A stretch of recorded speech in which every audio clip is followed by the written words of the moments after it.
Hello, I'm John Gertz, SETI theorist. Today I want to talk about Fermi's paradox. The Fermi in the paradox is Enrico Fermi, the very famous physicist, one of the architects of the atomic bomb in the 1940s. It is told, and the story may be apocryphal.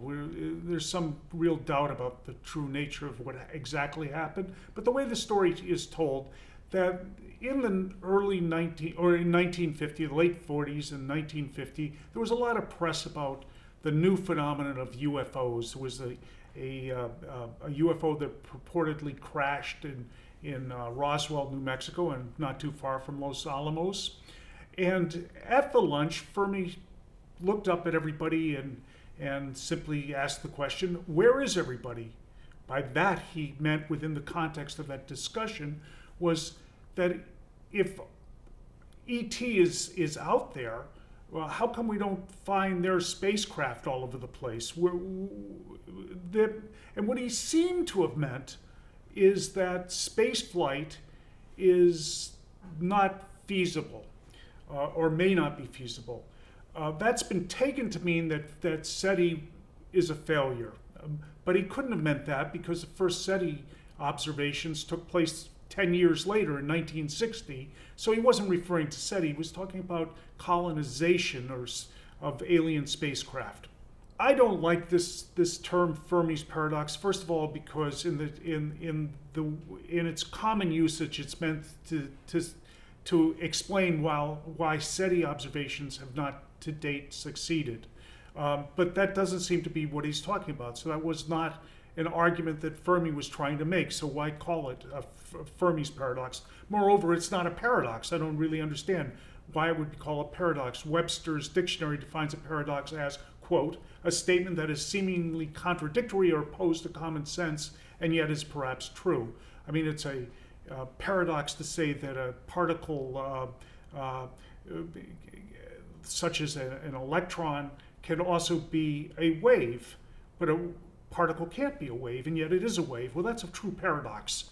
But I prefer to call it the great silence. That was a term coined by the great SETI theorist and sci-fi author David Brin.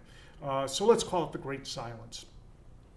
The problem came to a head 25 years later in 1975 with a guy named Michael Hart published a paper that effectively argued that ET does not exist, because if ET did exist, then ET would be here now, which obviously ET is not, so consequently there is no ET.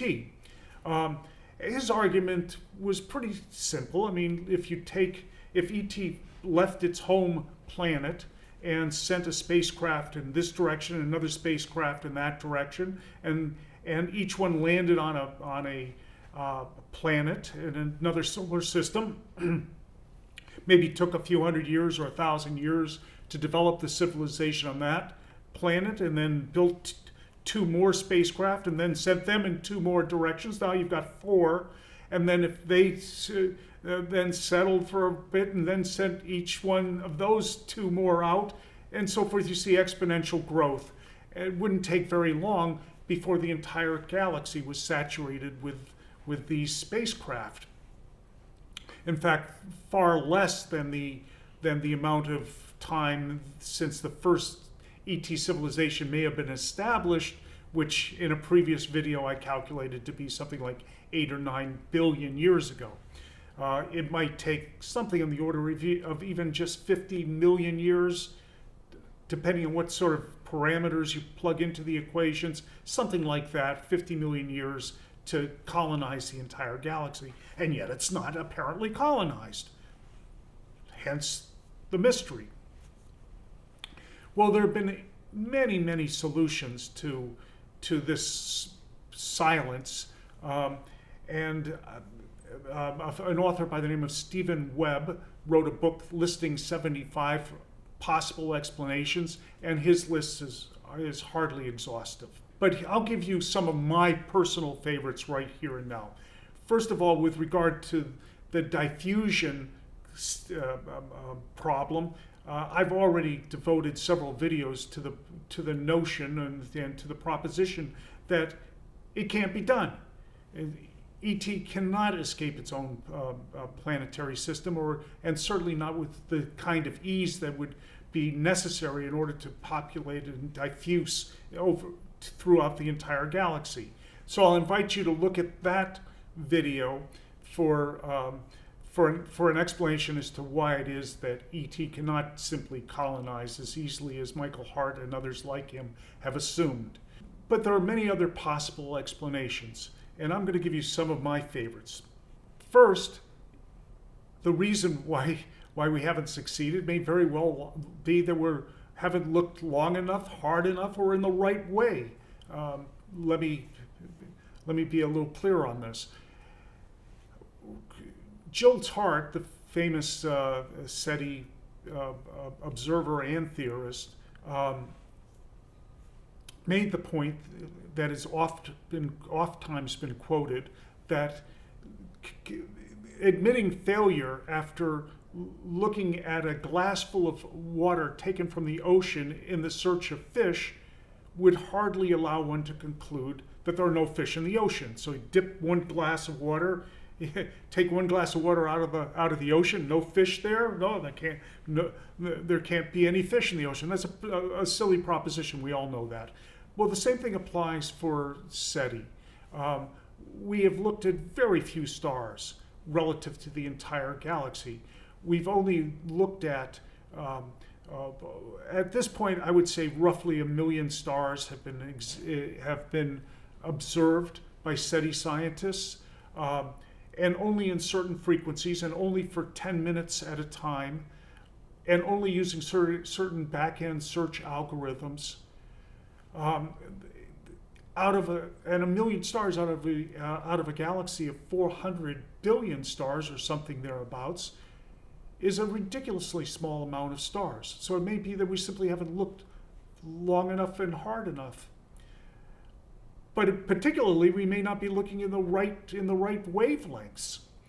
Here on Earth, our telescopes can see optical light, so we can see lasers, optical lasers, and we can listen, or if you will, to radio waves. We don't actually listen, but we can record radio waves. But ET may not be transmitting in either radio or optical frequencies. Ultraviolet rays and X-rays would be better and more efficient carriers of information, but we don't look at those. We don't look at those because we can't look at those.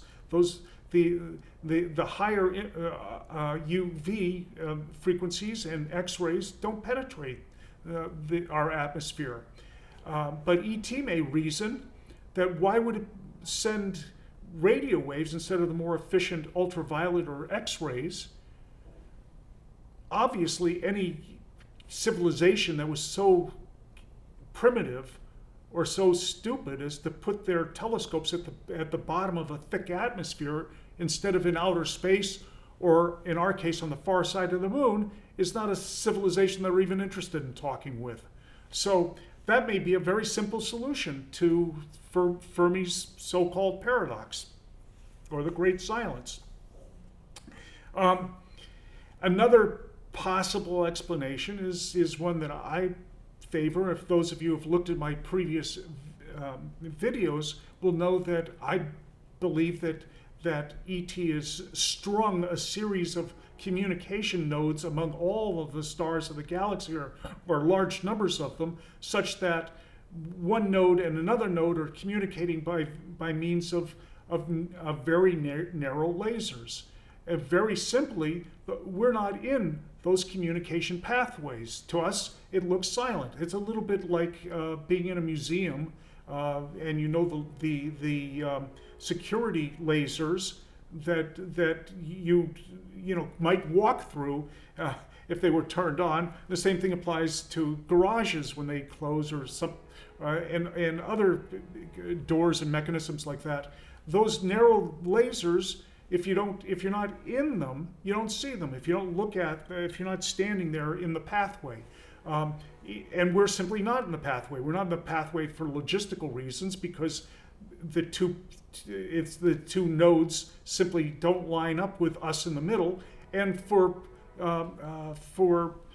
intentional reasons that ET simply doesn't want us to be in the communication pathway. If they want to communicate with us, they'll point the lasers at us, not away from us. So the Earth may be embedded within an actual cacophony of communications among alien civilizations, and we wouldn't know it. The next theory that I have to say I like only in the sense that I cannot think of any logical reason why it may not be true, is actually pretty frightening. And that is a hypothesis that has been called the berserker hypothesis. And that is that the number of civilizations in the galaxy is not one, just us and we're alone, and not many, as in a whole galactic community of peaceful civilizations, but two. Just two civilizations, us and one other. And that one other is highly advanced and simply wipes out, obliterates every other civilization that comes up. As much like a queen bee will kill every other queen bee in its cell before it's born.